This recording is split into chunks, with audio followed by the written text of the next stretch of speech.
നമസ്കാരം. കടപ്പുറത്ത് വെച്ച് കാള കുത്തിയതിന് വീട്ടിലെത്തി അമ്മയെ തല്ലരുത് എന്ന് CPM സംസ്ഥാന സെക്രട്ടറി MV ഗോവിന്ദന് SNDP യോഗം ജനറൽ സെക്രട്ടറി വെള്ളാപ്പള്ളി നടേശന്റെ ഉപദേശം. വെള്ളാപ്പള്ളി യോഗത്തെ ഹിന്ദുത്വ രാഷ്ട്രീയത്തിലേക്ക് കൊണ്ടുപോയി എന്ന് ആക്ഷേപിച്ചതിനാണ് വെള്ളാപ്പള്ളിയുടെ മറുപടി. യോഗത്തെക്കുറിച്ച് അറിയാത്തതുകൊണ്ടാണ് അദ്ദേഹം അങ്ങനെ ആക്ഷേപിച്ചത് എന്നും വെള്ളാപ്പള്ളി പ്രതികരിച്ചിട്ടുണ്ട്. പാർലമെന്റ് തിരഞ്ഞെടുപ്പിലെ പരാജയമാണ് CPM സംസ്ഥാന സെക്രട്ടറിയുടെ പ്രതികരണത്തിന് പിന്നിലുള്ള വികാരമെങ്കിൽ വടക്ക് തീയർ ഒരുപാടുള്ള സ്ഥലമല്ലേ? അവിടെ പാർട്ടിയുടെ വോട്ട് എന്തേ ഇല്ലാതെ പോയി എന്നാണ് വെള്ളാപ്പള്ളി ചോദിച്ചത്. അവിടെ നല്ലൊരു ടീച്ചർ നിന്നതല്ലേ? 1,14,000 വോട്ടിനല്ലേ ടീച്ചർ അവിടെ തോറ്റത്? അവിടുത്തെ പാർട്ടി വോട്ട് എവിടെ പോയി? അവിടുത്തെ തീയ വോട്ട് എവിടെ പോയി? സ്വന്തം കണ്ണിലെ കോല് കാണാതെ മറ്റുള്ളവരുടെ കണ്ണിലെ കരട് കാണാൻ പോകരുത്. പിണറായി എന്താ ഇങ്ങനെ പറയാത്തത്? പിണറായിക്ക് കാര്യമറിയാം. അതുകൊണ്ട് കഥയറിയാതെ ആട്ടം കാണരുത്. ന്യൂനപക്ഷത്തെ പ്രീണിപ്പിക്കാൻ നടക്കുകയാണ്. അതുകൊണ്ട് എവിടെ ചെന്നെത്തി? ഉത്തരത്തിൽ ഇരുന്നതും പോയി, കാലും ചുവട്ടിൽ കിടന്നതും പോയി. കാര്യങ്ങൾ നന്നായി പഠിക്കണമെന്ന് മാത്രമാണ് ഗോവിന്ദൻ മാഷിനോട് പറയാനുള്ളത് എന്നും വെള്ളാപ്പള്ളി പറഞ്ഞു. സംസ്ഥാനത്ത് ചാതുർവർണ്ണ വ്യവസ്ഥിതി നടപ്പാക്കാൻ BJPക്കും RSSനും വെള്ളാപ്പള്ളി കൂട്ടുനിൽക്കുകയാണ് എന്ന് കഴിഞ്ഞ ദിവസം MV ഗോവിന്ദൻ കുറ്റപ്പെടുത്തിയിരുന്നു. ഇതിനു പിന്നാലെ ഗോവിന്ദൻ മാഷിന് ഒരു തുറന്ന കത്തുമായി SNDP യോഗം യൂത്ത് മൂവ്മെന്റ് കടത്തിരുത്തി എന്ന പേരിൽ ഒരു കുറിപ്പ് വൈറലാവുകയും ചെയ്തു. അതിന്റെ പൂർണ്ണരൂപം ഇങ്ങനെയാണ്: പ്രിയ ഗോവിന്ദൻ മാഷിന് ഒരു തുറന്ന കത്ത്. കേരളം ഭരിക്കുന്ന രാഷ്ട്രീയ പാർട്ടിയുടെ സംസ്ഥാന അധ്യക്ഷ പദവി വഹിക്കുന്ന മാന്യ വ്യക്തിത്വമാണ് താങ്കൾ.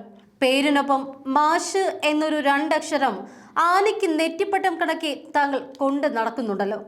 ആ 2 അക്ഷരത്തിന്റെ വില കളയാതിരിക്കുവാനുള്ള മാന്യതയെങ്കിലും താങ്കളുടെ പ്രവൃത്തിയിൽ പ്രതീക്ഷിക്കുന്നു.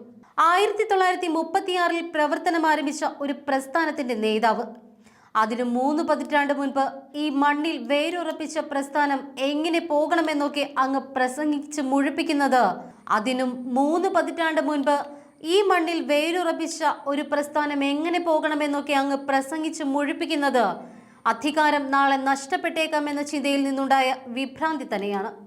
ആരുടെയോ വിരൽത്തുമ്പിൽ നിയന്ത്രിക്കുന്ന വെറും റോബോട്ട് മാത്രമായ താങ്കൾക്ക് ചിന്തിക്കുവാൻ തലച്ചോറ് ബാക്കിയുണ്ട് എങ്കിൽ ആദ്യം തൻ്റെ നിയന്ത്രണത്തിൽ പോകുന്ന പ്രസ്ഥാനത്തിൻ്റെ നയവ്യതിയാനങ്ങളെ നേർവഴിക്കാക്കുവാൻ തയ്യാറാവണം.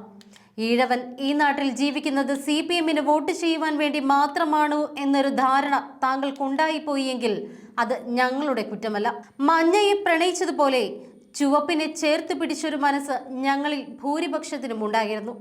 അതൊരു സത്യമാണ്. അതുകൊണ്ടാണല്ലോ ഞങ്ങളുടെ അപ്പൂപ്പന്മാർ വാരിക്കുന്തവുമായി പോരിനിറങ്ങി പുന്നപ്ര വയലാറിലെ ഇഷ്ടികക്കൂട്ടത്തിനിടയിൽ ഇന്നും ശ്വാസം മുട്ടിക്കഴിയുന്നത്. ഒരു 10 വർഷം മുൻപൊരു ഓണക്കാലത്ത് താങ്കളുടെ കണ്ണൂരിലെ അനുചരന്മാർ കുരിശിൽ ഞങ്ങളുടെ ഭഗവാന്റെ പ്രതിരൂപത്തെ കയറ്റുകയും കഴുത്തിൽ കയറിട്ട് വലിക്കുകയും ചെയ്തപ്പോൾ ഞങ്ങൾ പുനർചിന്ത ആരംഭിച്ചതാണ് സാറേ. പിന്നീട് അങ്ങോട്ട് പലവട്ടം പിണങ്ങിക്കാട്ടിയിട്ടും താങ്കളും താങ്കളുടെ പാർട്ടിയും പുത്തൻ കൂട്ടുകാരെ കൂട്ടി അങ്ങ് സുഖിക്കുവാൻ തുടങ്ങി. ഞങ്ങൾ പുതിയ തലമുറ വഴിമാറി ചിന്തിച്ചപ്പോഴും ഞങ്ങളുടെ കാരണവർമാർ പിന്നെയും ചങ്കില ചിഹ്നത്തിന് കുത്തി. അതും നിങ്ങളറിയാതെ അല്ലെങ്കിൽ അറിഞ്ഞ ഭാവം നടിക്കാതെ അവഗണന തുടർന്നു. പാർട്ടി വളർത്തുവാൻ എല്ലാം ത്യജിച്ച ഗൗരിയമ്മ പാർട്ടി ഉപേക്ഷിച്ചു. അച്യുതാനന്ദനെ ഒതുക്കി, സുധാകരനെ ഒതുക്കി, പുത്തൻ കൂട്ടുകാരെ ഒത്തിരി പൊക്കിക്കൊണ്ടുവന്നു. അതൊക്കെ നിങ്ങളുടെ കാര്യം. എന്നിട്ടും നിങ്ങൾക്ക് കൂടെ നിന്നു.